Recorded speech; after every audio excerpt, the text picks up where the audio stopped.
beni incitme. Ki sen gel Salvatlı yaylarına. Gözleyeceğim seni.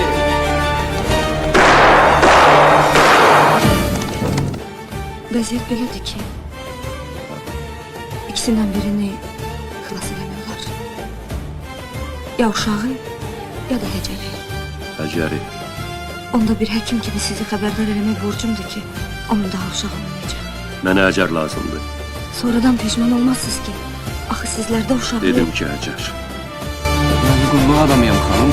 Ya qulluğun, ya başı. Derdinin yerini öğrenmekte bu adama kötü.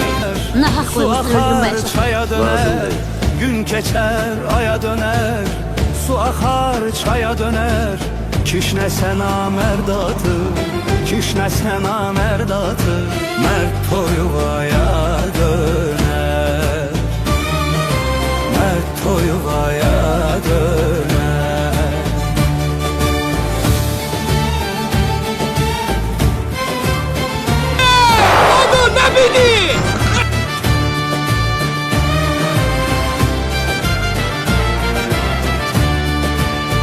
Deyirəm düzel dünya,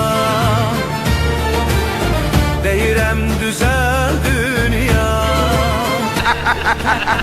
Neceydi o söz? Ha? Yox, canımı dərd azar ağzı. Eşittin ne dedin?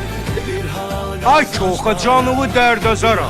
Süpürge bunların soğuya qalsın. Şahenşah buyurup ki cemaat köşsün burada. Ben de buyururum ki bu cemaat kalsın burada. Bəs sen ne diyorsun ha? Eşitmedim, bəs sen ne diyorsun? Kalsın da işte. Aysa. İçin Bu dağın taşı tuzlu, anamın aşı tuzlu. Bu dağın taşı tuzlu, anamın aşı tuzlu. Öldürer içenleri, öldürer içenleri. Gözümün yaşı tuzlu, gözümün yaşı tuzlu.